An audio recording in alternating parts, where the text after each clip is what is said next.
Hey everybody, welcome to the PRS Virtual Experience 2020. Bev and Paul asked me if I would talk a little bit about tone and how I use effects and amps and get sounds in the studio. So that's what I'm going to do. I'm going to play this guitar through this PRS DG Custom 30 amp.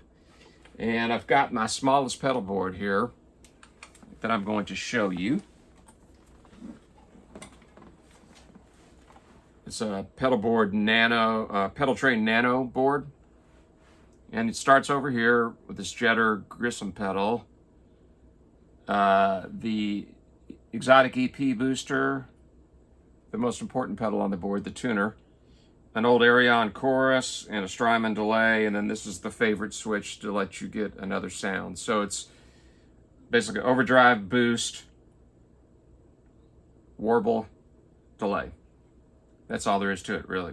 And it's just powered by a One Spot Pro, little tiny thing underneath. That's great because I take this board to Europe and it automatically converts to voltage in whatever country I'm in. No muss, no fuss. The little things make a big difference. Ease of operation. So obviously I have bigger boards for the studio, and on some gigs I play in town, I definitely have more, a lot more on my board. But with this right here, I think you can cover almost any bass on, I can on 75% of the work I do, including in the studio. So I want to talk about the way I set up my amps. I get a lot of questions about how do you set your amp? Why do my delays sound too muddy in front? Well, how can you do that without an effects loop? And there's some really it's kind of a simple philosophy for me. And first of all, on the delay thing, especially when you're using a little gain in the amp, you got to be really super careful about the mix knob on the delay. And you can fix 90% of your muddiness issues by just turning the mix down.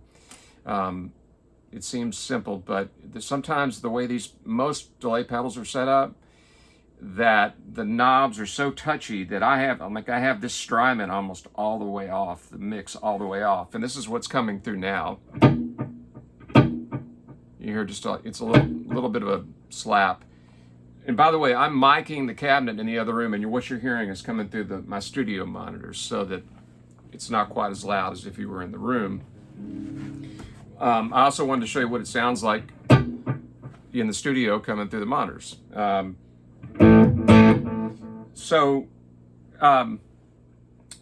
Just on the delay thing, again, I do have a favorite setting, which has more mix dialed in.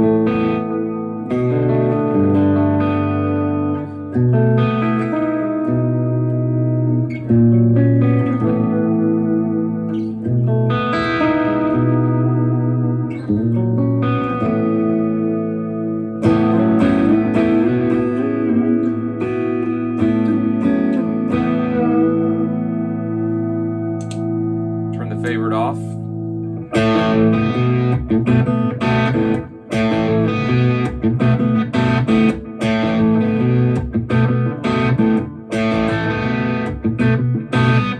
So right there, I'm able to get, with the way the amp is set up and the way I'm using the guitar, can go from a really nice clean delay thing, and just by turning the guitar back up and playing harder,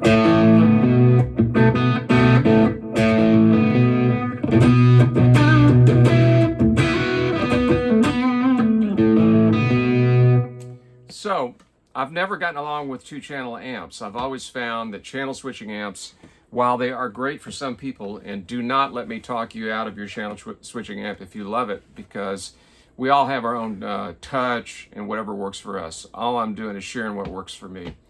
And my approach has been, whether I'm using this amp or an old Marshall, an old Vox, an old Tweed, whatever, there's a characteristic in those amps, a harmonic richness that allows me to sort of have the same philosophy. And this would apply down to a Pro Junior,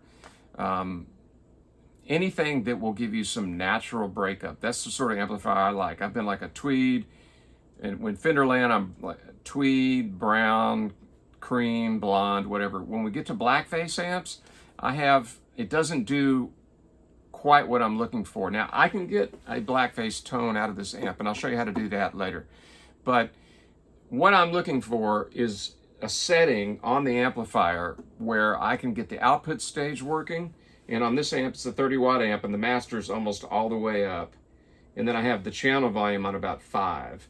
So what I want to have happen, what I want to hear come out of the speakers, is that when I have the guitar turned all the way up and I hit it hard, it's going to crunch a little bit.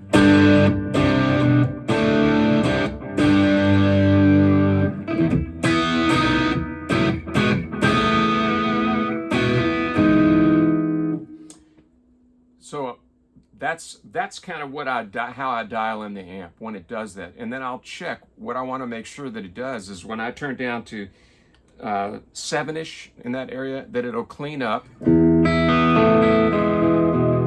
especially when I play softer. Now, I'm plugged into an old Marshall cabinet because that's the cabinet that I record with most of the time.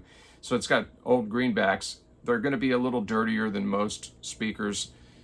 It's hard to get super clean out of a basket weave cabinet, an older basket weave cabinet with broken in speakers. But if I were to do this through a newer, like the PRS cabinet with brand new vintage 30s or something, that would really be a lot cleaner. But that's another thing that when people talk about clean sounds in the studio, I have found that there's a certain amount of harmonic richness.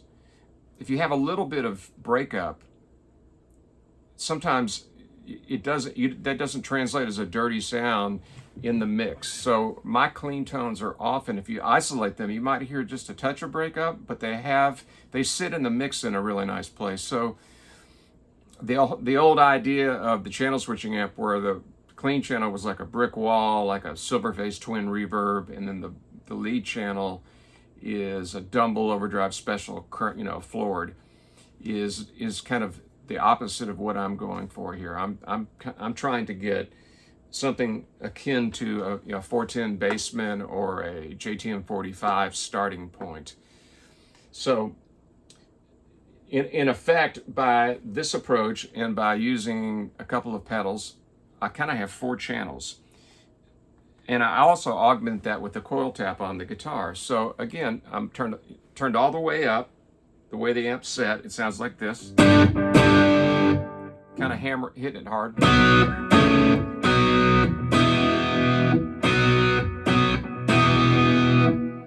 When I turn down to about 7, you're still hearing the mid-range from the greenbacks, but I like it. The other option is to go to, I can go single coil.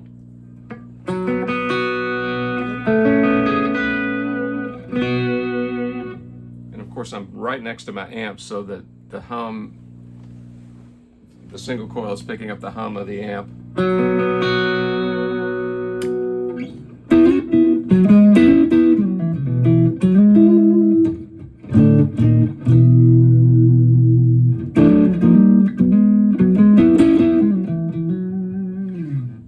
So that's all just manipulating the volume control a little bit, maybe going single coil occasionally, but live, I don't even take the time to do that. I just turn the guitar down a little bit and I can go from clean to Pete Townsend or Malcolm Young.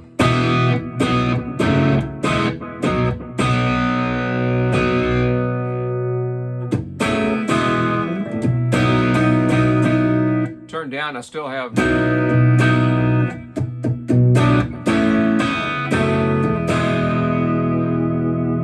So, having said that, I'm at that point.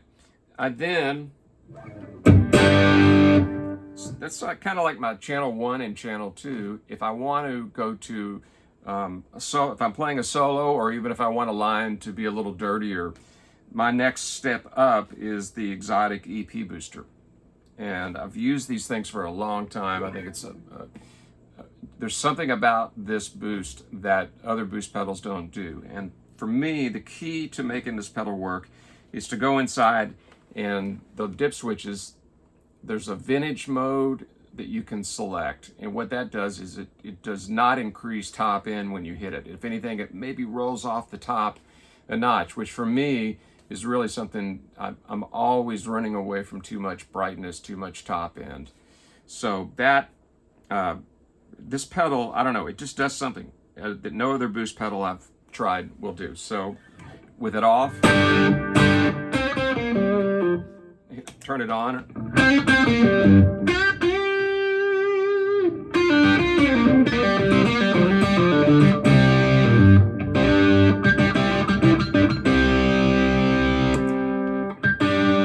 Back off again, using the most important pedal on the board, the tuner. So that, in effect, is like 3 gradual channels. And on bigger boards, I'll use more overdrives, even to just gradually work my way up. And then sometimes I use a Psionic Audio Telos pedal, which is much more like a tube screamer, where it sort of takes the bottom and top out, and then it's just really mid-focused. But, you know, again, this is a small fly board. I don't miss it really that much.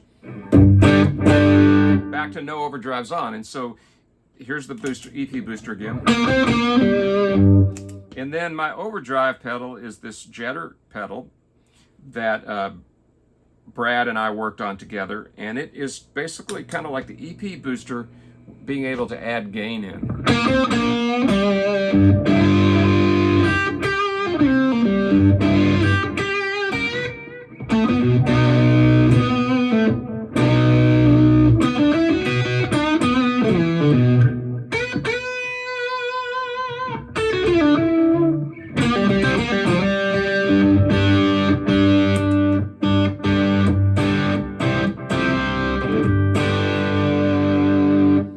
So again, just the difference: no overdrive, the EP booster, the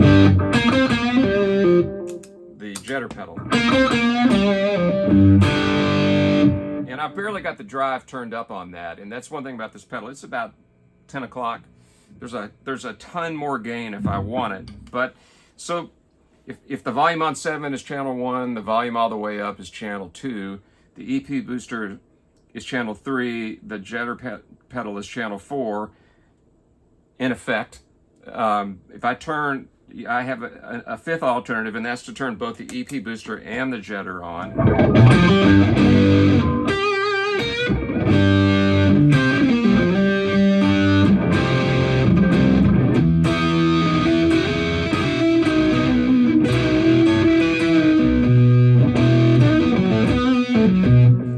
Bit muffled coming.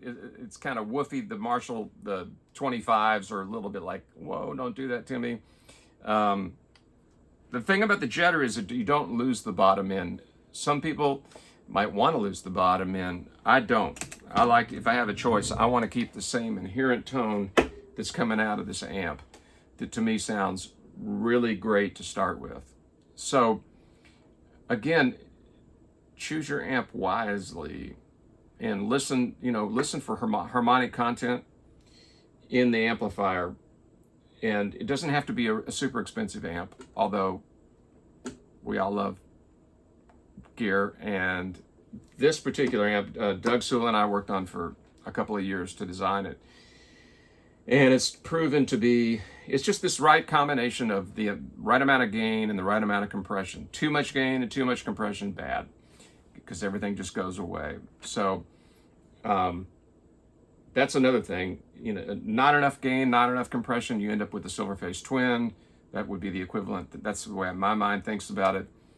Too much gain, too much compression, and it's just kind of like a swarm of bees. Like too many overdrive pedals or something like that. So I'm just trying to get a really great foundation to start with, and then use pedals to accentuate that. So that's every pedal. The only other pedal I've got on the board, on this little board here, is this Arion Stereo Chorus. That I've used for a long time.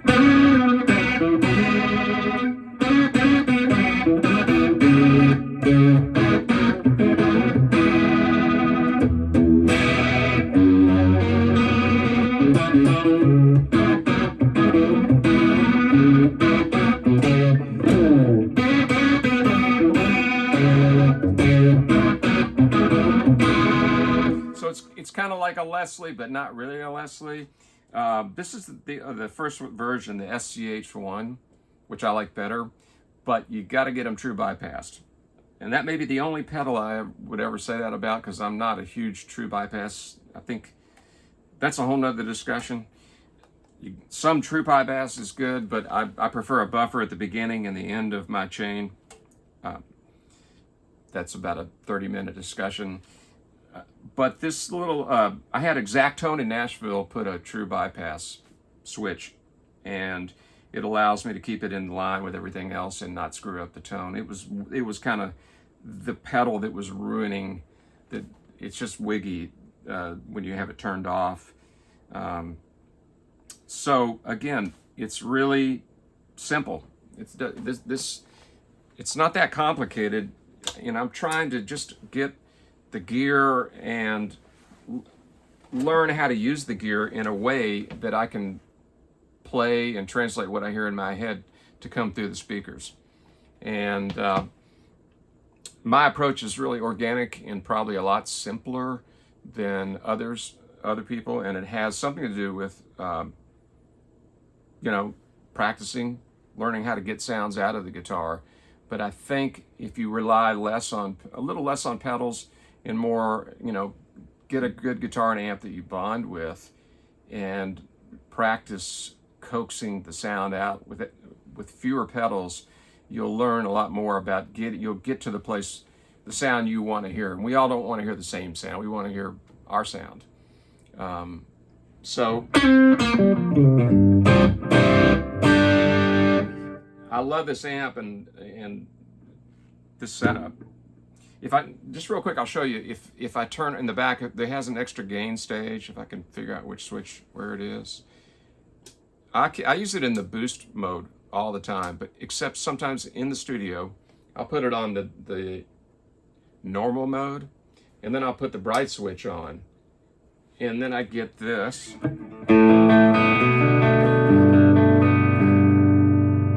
kind of blackfacey.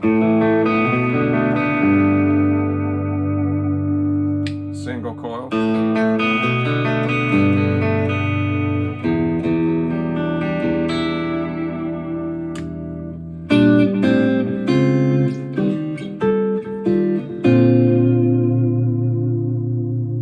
Really clean, really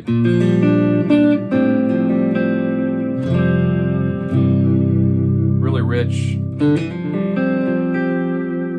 So for the studio, I mean, live I'm not going to reach around and do that, but in the studio it's like having a whole nother amp there with me.